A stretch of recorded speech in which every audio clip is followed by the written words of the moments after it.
EcoFlow may have officially dropped the ball between the Wave 3 and their GLACIER Classic. There are some great things about these items, and I want to go over both the pros and the cons, but it's up to you to decide if the cons outweigh the pros. My filming studio here gets extremely hot because I run a small crypto miner in here which generates a lot of heat. But I wanted a way of cooling that while still being able to generate a side income running my crypto miner. So the Wave 3 was sent out to me by EcoFlow. This is a sponsored video, but it in no way changes my opinion on these two items here. I'm going to give you the full honest review. That way you can know what the issues are and see if it's worth it for you. Now, EcoFlow sponsored this video because they wanted an honest review about these two units here. Part of the benefit for them is that they get to see what the issues are, so that way they can go back and fix them. So these are the first gens of these units here. So it's not uncommon for there to be issues, and EcoFlow is notorious for having issues in the first run and then fixing it with firmware later on.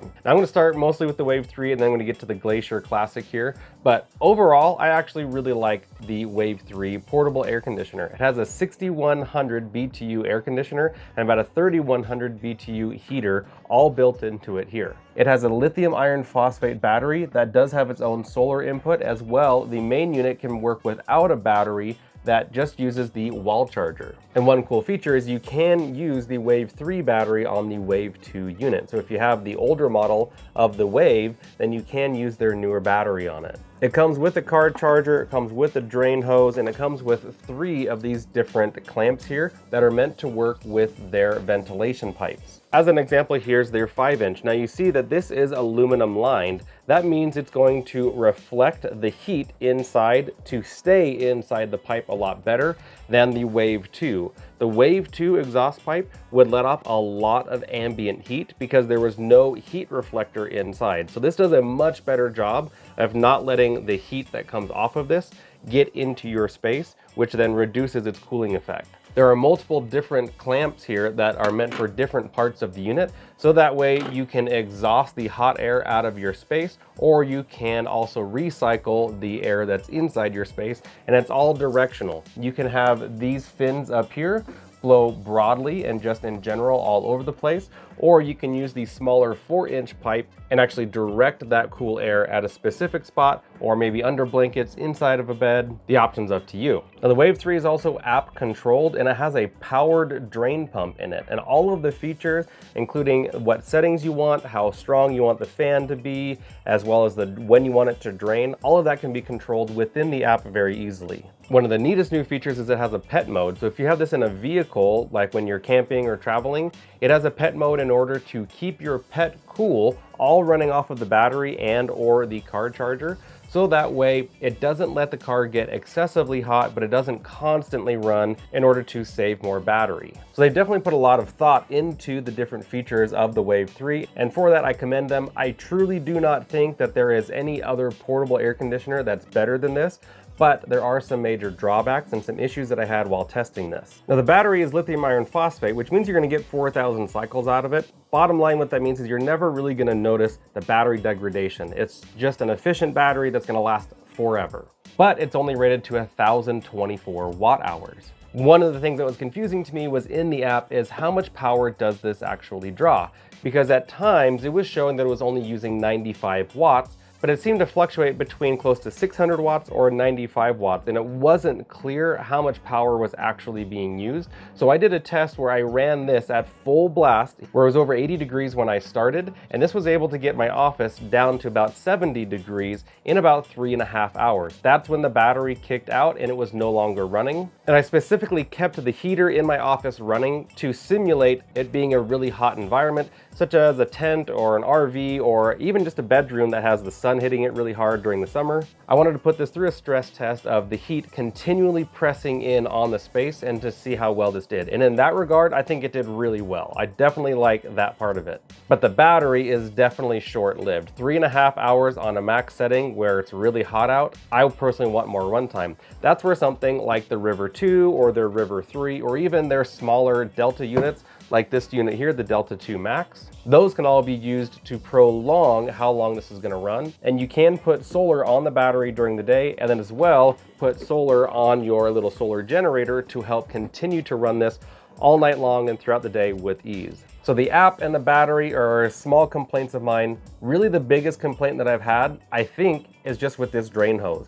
I cannot figure out what's going on, and I called EcoFlow's tech support and they didn't know what was going on. The bottom line, what happened is after the 3.5-hour test, I wanted to run this all night long. Again, with all of the heat continuing to run in my office, and I wanted to see how cool it could actually get my office, which is about 200 square feet, while combating that heat. What ended up happening is I came in the morning and the light on the front of here was red, but it was cycling between red and green. And the cooling wasn't working because the entire front grill where the refrigeration is happening was nearly completely iced over. It had at least a 1/4 inch, if not thicker, of a sheet of ice on the front of it. Now, before running the test, I connected the drain tube and ran it down to a pitcher in order to catch the water. And I tested it before leaving it, and the water drained out just fine. The best that I can figure out is what has happened is because this has a water reservoir in it, that reservoir must have filled up and started leaching out. Because as soon as I started to move this thing around, water started pouring out all over the place. I let this sit for over an hour with a fan blowing on it in order to melt the ice, and it took a very long time. There must have been a lot of water in it because not only was there water leaking from the sides, from the back, from the front, every direction, even from the fan blade that's inside here, I think they call it an impeller fan, was actually throwing water up out of these louvers here and was splashing water onto the desk. I continued to use the drain option where I pushed the drain button on here as well as in the app, and no additional water would come out of the drain pipe. As soon as I had opened up the drain valve in the back, I could get tons of water to come out of there, but for some reason it just would not go into this tube. And this is an upgraded tube from the previous model. So the hardest part was when I called EcoFlow, I told them the situation and they said that it must have been operating in a cold environment. Well, it was 80 degrees in here, so it's definitely not cold. Once I told them that, they said they'll have to escalate it. I have to send them a bunch of info, have to take pictures and video, send it to them, and they're gonna get back to me. One of the other issues that I had was for this vent cover. For some reason, this clip was out of whack. I had to get a lighter, heat it up, and bend it back into place just so that it would fit properly over the vent because it was not clipping into place. This was allowing hot air to escape from the exhaust, which was then bleeding that hot air into the office and reducing how well it could cool the whole office. This is something that would normally be covered under warranty, so make sure you check these if you get this unit. And with all of that, I still really like this unit. And that's because when I was in here in my office for those 3.5 hours that I did the initial test, it actually got cool in here. But off in the edges of my office, like where my desk is, I actually felt like I needed to put a jacket on. It was getting cold enough in here to feel refreshing and cold and needing a jacket. So that was very impressive to me. I never got that level of cooling from the Wave 2. So I think this is doing a much better job of cooling a space compared to the Wave 2. But on to the GLACIER Classic. This is a huge fridge on the outside. Now this as well has an internal battery that pops in and out, and it just charges with a USB-C port, or you can use the wall charging adapter right here through the solar input port that goes on the back. It uses this same type of EcoFlow car charger. This is an XT60i. You can tell because this is orange and has this extra pin here. All that means is it can carry extra amps. And this works well both in car mode with the car charger, off of battery, or while charging. Now this was able to get to temperature very quickly. I didn't have any issues with that, and it has a really cool feature on the lid where you can open it from both sides. This is not a feature that I found on any other DC fridge that I've used, so I really think that's a cool option because then no matter where it goes in the back of your car, kids on both sides can open it up and get inside. You can also hold both handles and take the entire lid off. I don't know when you'd want to do that, but maybe for cleaning it or for loading it up, that would be one option. One thing I do dislike is that it doesn't stay open. When you lift the lid open, it's not tilted enough for it to stay open on its own. I think that is a big problem. It's a major annoyance for me because not only while you're trying to get stuff out do you have to sit there and kind of push this with your elbows, but additionally, listen how loud that is when it closes. So if a kid or someone's not paying attention, they go to open it, they pull the soda or the sandwich or whatever out, So that I really dislike on the lid. I would prefer a lid that can stay open on its own, but only open in one direction. I don't think dual opening direction is really something necessary in a DC fridge. It does not have built-on wheels, and so if they offer a wheel cart for it, I would highly recommend getting a wheel cart. It's gonna be heavy enough that you'll likely want 2 people for moving it around. That does have a really cool multi-zone option. The whole thing can be used as a fridge, or the whole thing as a freezer, or half and half fridge and freezer, all at the same time. It has a built-in divider that slides in and out, as well as a cooling basket. And the major advantage of the basket is that air can circulate around the basket easier, rather than if the food was all just stuffed into the cooler itself. Now, I've had a couple of issues with the sliding door for the battery. In one case, the battery actually became dislodged while the door was closed, and I don't know how that can happen.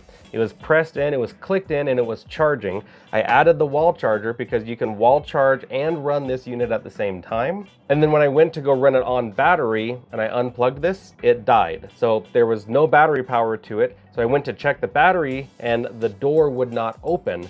So come to find out, somehow that battery had gotten dislodged, and that was just it sitting here on the desk. I must have done something, I don't know, because I just let it sit here. Something must have happened to that battery for it to pop out. The plastic itself feels rather smooth, and it scratches very easily. So that I was a little less than impressed. But in terms of a DC fridge, it works great as a DC fridge. Zero complaints there.